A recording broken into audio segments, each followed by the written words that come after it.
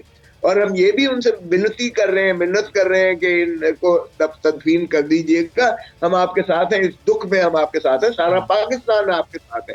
ہمیں ان کے ساتھ کھڑا ہونا پڑے گا سارے پاکستان کو. اور پہلی چیز ہے حکومت کا کام ہے, تو یہ حکومت قدم آگے بڑھائے. ہم نے تو کہا تھا کہ آپ 1 قدم آگے بڑھائیں, ہم 10 قدم آپ کے ساتھ آگے چلیں گے, لیکن یہ تو گالی گلوچ سے نیچے اترتی نہیں ہے یہ اپوزیشن کو. دیکھیں اپوزیشن, جمہوریت جو ہے ایک طرف حکومت ہوتی ہے, ایک طرف اپوزیشن ہوتی ہے, اور جمہوریت چلتی ہی تب ہے, اور ریاست جو ہے جمہوری اداروں کا تقدس کو پامال کر چکی ہے, کر رہی ہے, کرتی آ رہی ہے. صاحب اس وقت چونکہ آپ لوگ ایک تحریک میں ہیں, تو کیا اس موقع پر کیونکہ ایسا یہ اندوناک ثانیہ پیش آیا, اپنی اس تحریک کو روک کر حکومت کو ایک پیغام اگر آپ بھیجیں کہ ہم اپنی اس تحریک کو روکتے ہیں, آئیں بیٹھیں اس معاملے پر ہمارے ساتھ بات کریں, تو آپ حکومت کو مجبور کر سکتے ہیں اس سلسلے میں مذاکرات کے لیے؟ نہ, حکومت کو ہم خاک مجبور کریں گے جب وہ جو بیچارے یعنی متاثرین ہیں ان کے کہنے پہ وزیر اعظم جانے کو تیار نہیں ہے. ابھی تک کتنے دن ہو گئے, کیا یہ چھوٹا سانحہ تھا؟ کیا یہ چھوٹا جو ہے المیہ ہے پاکستان کے ساتھ, اس کمیونٹی کے ساتھ, جو اس ٹھنڈ میں آپ اندازہ کریں, کوئٹہ کی سردی دیکھیں آپ, اس میں بچے اور عورتوں کو دیکھیں جس طرح سے وہ قسم پرسی کے عالم میں رات دن وہاں جو ہے احتجاج کناں ہے. وزیر اعظم کے تو یوں تک نہیں رینگ رہی ہے, ان کو تو بالکل اثر ہی نہیں ہو رہا ہے اس چیز کا, اور اپوزیشن کو لگے ہوئے ہیں کہ جی ہم جا کے وہاں ان کو اشتعال دلا رہے ہیں. بھائی اشتعال دلانے والی کون سی بات ہے؟ ہم اگر اس چیز کو ان کے ساتھ یکجہتی کا اظہار نہیں کریں گے تو وہ اپنے آپ کو تنہا محسوس کریں گے, وہ سمجھیں گے کہ ہم پاکستانی شاید 2 نمبر شہری ہیں, ہمیں وہ حقوق ہمیں وہ میسر نہیں ہے. آئین کے تحفظات جو ریاست میں آئین میں ہر شہری کو ہوتے ہیں, اور خصوصاً بلوچستان میں, ان کے ساتھ ہمیں زیادہ اظہار یکجہتی کرنا پڑے گا. آج سے 6 سال پہلے جب ثانیہ APS پیش آیا, اس وقت آج کی یہ حکومت اپوزیشن میں تھی, دھرنا دیے بیٹھی تھی, 126واں روز تھا وہ دھرنے کا, لیکن اس واقعے کے فوراً بعد پھر اس دھرنے کو ختم کر دیا گیا, اور اس وسیع تر قومی مفاد میں عمران خان صاحب نے کہا تھا ہم اس دھرنے کو ختم کر رہے ہیں. تو آپ کی اس تحریک کو اس واقعے کے بعد کیا آپ لوگوں نے غور کیا ہے, روکنے کے لیے کوئی ایسی چیزیں ہیں زیر غور؟ آپ سنجیدگی سے یہ سمجھتے ہیں کہ یہ بنا تھی ان کی جو ہے وہ دھرنا ختم کرنے کی؟ آپ سنجیدگی سے اس بات پہ, ارے بابا وہ فزل آؤٹ ہو گیا تھا, انہوں نے تو ایک بہانہ ڈھونڈا اس چیز کا, اس کے نام پر جو ہے انہوں نے پہلے ہی وہ تو تقریباً تھک ہپ چکے تھے, کچھ نہیں تھا بن رہا, ان کو بھی علم ہو گیا تھا, کیونکہ جہاں تک PTI کی تعلق ہے وہ تو رات کو ناچ گانا ہوتا تھا اور دن میں کوئی بھی نہیں ہوتا تھا وہاں. وہ تو مولانا طاہر القادری صاحب کی جو طلباء تھے وہ وہاں جو ہے بیٹھے ہوئے تھے, دھرنا دیے ہوئے تھے, بیٹھے ہوئے تھے. یہ کنٹینر پر جو ہے جو کچھ ایکسرسائز کرتے ہوئے سارے پاکستان نے دیکھا تھا, جس انداز سے یہ محترم عمران خان صاحب آگے ایک تقریر کر کے رات کو اور بھائی بن کے علامہ طاہر القادری صاحب کے ساتھ, یہ انہوں نے یہ ان کی رونق کو بحال کیا ہوا تھا.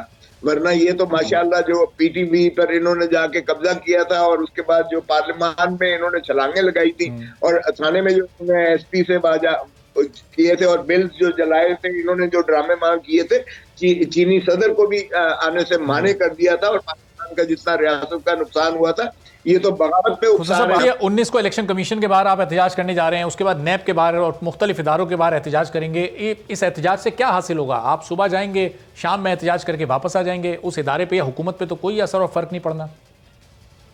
نہیں, یہ دیکھیں اس کا اثر ہوتا ہے, یہ غلط فہمی ہے کہ کسی کو بھی یہ خوش فہمی نہیں ہونی چاہیے کہ ان کے اثرات نہیں ہوتے. بنوں کا کتنا بڑا جلسہ تھا, ذرا آپ دیکھ لیجئے گا کیسے ہوا. اسی طرح جو گڑی خدا بخش میں ہوا وہ فقید المثال تھا, میرے خیال میں پاکستان کی تاریخ میں اتنا شخص وہاں نہیں آیا. تو یہ ایک حکومت کو ایک پیغام ہوتا ہے کہ یہ ہے عوام کی آواز, یہ ہے عوام کی نفرتیں آپ کے خلاف, یہ ہے ان کی محرومیاں جو ہم اجاگر کرتے ہیں, اور عوام اس میں شریک ہیں اور اپنے آپ کو ہم نوا سمجھتے ہیں. سو اس کا یقیناً اثر ہوتا ہے. یہ آپ کی بات ٹھیک ہے کہ غیرت والے ہوتے تو چھوڑ گئے ہوتے. عمران خان نے کہا تھا میرے خلاف اگر اتنے 1000 بندہ بھی باہر نکل کے احتجاج کرے تو میں 1 منٹ چھوڑ کے چلا جاؤں گا. عمران خان تو خیر بادشاہ ہے یو ٹرن کا, میرے خیال میں یونیورسل جو اگر ڈیکلر ان کو ملنا چاہیے, گینیز ورلڈ ریکارڈ میں ان کا جو ہے نام آنا چاہیے کہ جتنے انہوں نے جھوٹ بولے اور یو ٹرن مارے. آج تک ریاستی کسی عہدیدار نے کبھی پاکستان کیا دنیا کی تاریخ میں کبھی اتنے جھوٹ نہیں بولے ہوں گے. 1 بلین جو ہے سونامی وہ درختوں کے ایک